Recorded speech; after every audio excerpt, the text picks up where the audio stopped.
Pode até não parecer, mas Maxine, longa que fecha a cultuada trilogia de Ti West, explora questões mais psicologicamente profundas do que o seu antecessor Pearl. Enquanto o longa de 2022 tem um roteiro que mergulha na psicopatologia, Maxine explora questões mais simbólicas e junguianas. A questão é que o conteúdo psicológico de Pearl é mais explícito, enquanto o de Maxine pode passar desapercebido pelo público. Nesse ensaio eu vou explorar todos os símbolos e significados de Maxine, e se você quiser assistir a minha análise de Pearl, basta clicar no link acima. Eu sou o psicólogo Ricardo Chagas Nascimento e por aqui eu trago análises psicológicas de filmes, séries e personagens. Nos capítulos 1, 2, 3 e 5 falarei sobre a temática de Maxine sem revelar grandes spoilers.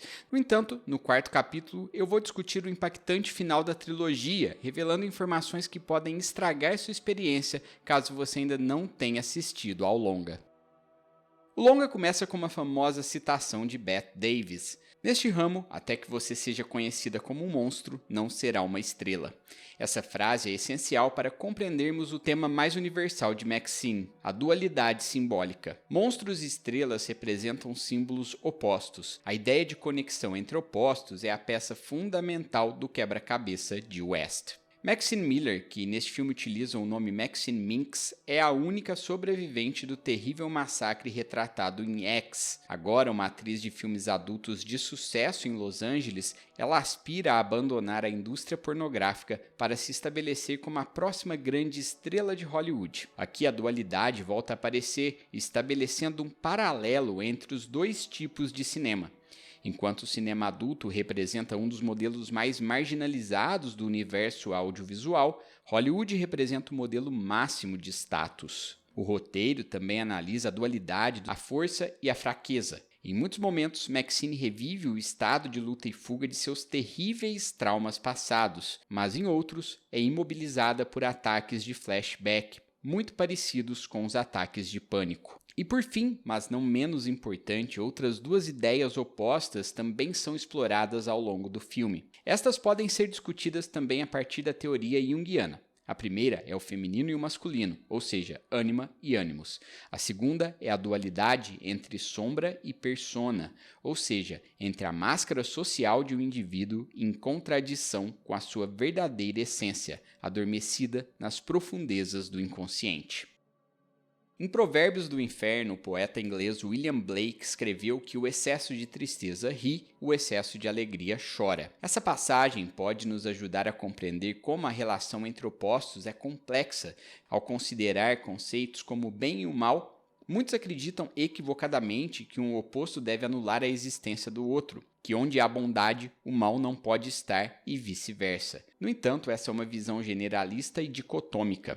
Opostos são polos extremos de um espectro, onde um não pode existir sem o outro. Eles não são excludentes, mas complementares e interdependentes. Por exemplo, nós só conhecemos e valorizamos a bondade porque a comparamos com a maldade.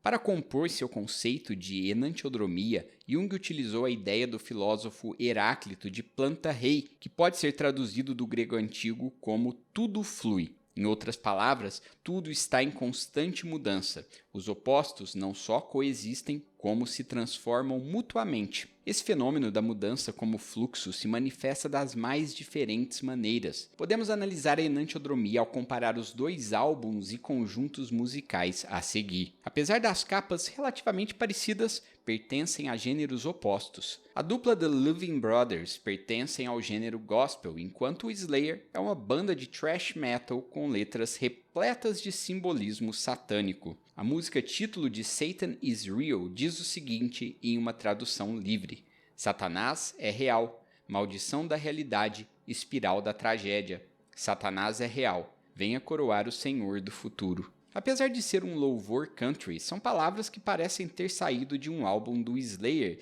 que já foi intitulada como a banda mais maligna do mundo. A canção Black Magic, do álbum em destaque, diz o seguinte, também em uma tradução livre: lançado sob seu feitiço, cegando meus olhos, distorcendo minha mente, lutando para resistir ao mal interior, cativo de uma força do poder de Satanás, uma força do poder de Satanás. Apesar de pertencerem a gêneros antagônicos, ambos álbuns e canções possuem muitas semelhanças simbólicas, tematicamente discutindo o poder da influência maligna no livre-arbítrio humano. Quando analisamos as histórias dos dois conjuntos, as coisas ficam ainda mais interessantes. Os irmãos Ira e Charlie pertenciam à Igreja Batista. As letras de suas músicas fazem paralelo entre os símbolos opostos entre luz e trevas. No entanto, em 63, a dupla se separou devido aos problemas de Ira em relação ao álcool. Muita gente, entre eles Charlie, o irmão caçula, o descrevia com um temperamento explosivo. Ira até chegou a quebrar seu bandolim durante algumas apresentações ao vivo.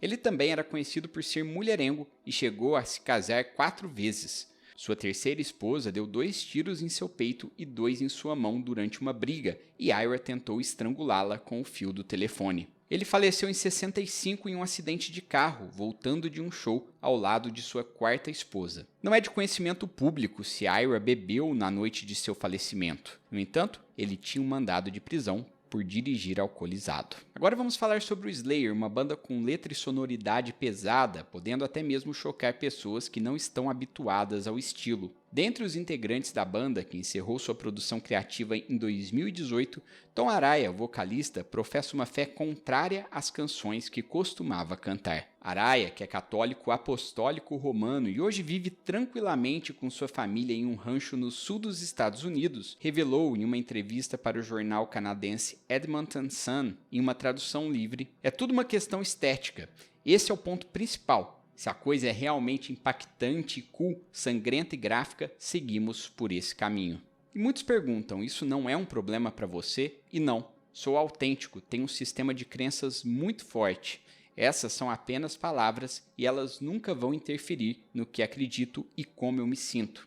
As pessoas não devem estar em dia com a fé se precisam questionar seu próprio sistema de crenças por causa de um livro, de uma história que alguém escreveu ou uma música do Slayer. Em outras palavras, a enantiodromia é um fenômeno que revela como a dinâmica entre opostos de um indivíduo é complexa. Essa manifestação da dança simbólica entre os opostos é, em essência, o cerne da teoria discutida por Carl Jung. E no capítulo a seguir eu vou discutir como isso está presente no roteiro de Maxine. Para encerrar com chave de ouro sua trilogia, West entrega um filme fundamentado na ideia de enantiodromia contra a dicotomia do estigma. Muitas vezes, indivíduos marginalizados, como atrizes de filmes pornográficos, cantores de rock e prostitutas, são estigmatizados como impuros e pecadores devido ao teor simbólico de seus trabalhos. Essa ideia dicotômica de que o bem precisa exterminar o mal está inserido nas veias de diversos núcleos e seitas. O cenário do pânico satânico e dos protestos em torno dos assassinatos do criminoso que aterrorizou Los Angeles nos anos 80, o Caçador da Noite, é um exemplo de como esse viés dicotômico está inserido na sociedade. Para esses fanáticos, exterminar o mal significa acabar com essas referências simbólicas culturais presentes em livros e bandas de heavy metal, assim, lutando contra esse mal imaginário que influenciaria em tese esse assassino em série. Maxine trabalha muito bem a ideia de que pessoas boas não são necessariamente aquelas relacionadas à simbologia cristã, ou mesmo que criminosos nem sempre se relacionam à simbologia profana. Quando eliminar o mal é levado para o contexto mais literal possível, o ato de assassinar pessoas julgadas como impuras pode se tornar justificável devido à incapacidade reflexiva de certas pessoas. E é sobre isso que eu falarei no próximo capítulo, com spoilers do final do filme.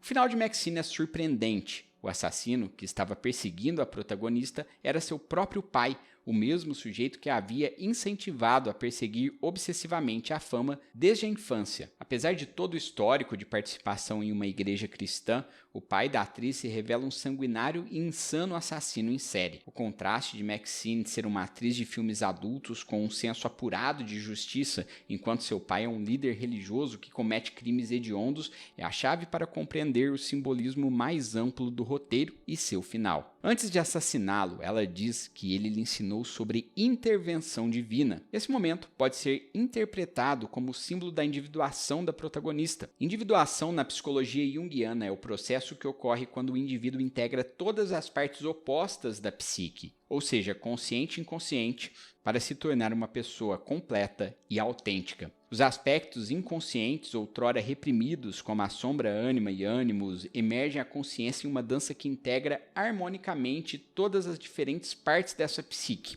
O fato de assassinar o próprio pai representa a luta social contra o patriarcado da indústria hollywoodiana, ou seja, ânima e ânimos, representações simbólicas do feminino e masculino, respectivamente. Além disso, a aparência do pai de Maxine lembra bastante um ser sombrio mascarado. É como se a máscara tivesse integrada ao seu rosto. Isso simboliza a dança entre sombra, ego e persona. E por último, o assassinato representa a ideia de que mesmo atos de violência podem servir a um propósito de justiça. Eis a representação da enantiodromia em seu estado mais puro. No fim, Maxine não fica famosa devido ao seu notável talento, mas sim à sua traumática história de vida, cujos direitos foram vendidos para a produção de um filme. Esse é um lembrete de que personalidades que possuem histórias polêmicas são mais lembradas e lucrativas para a indústria do que aquelas que necessariamente possuem apenas o talento, ou, como aqui é chamado, o fator X. No fim, a intervenção divina se refere ao fato do pai de Maxine ser responsável pelo trauma que a tornou famosa.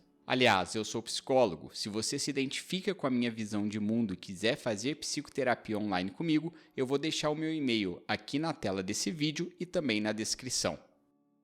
Maxine é a cereja do bolo da trilogia de West. Além de ser mais esteticamente atraente que seus antecessores, apresenta um roteiro mais maduro e bem fundamentado.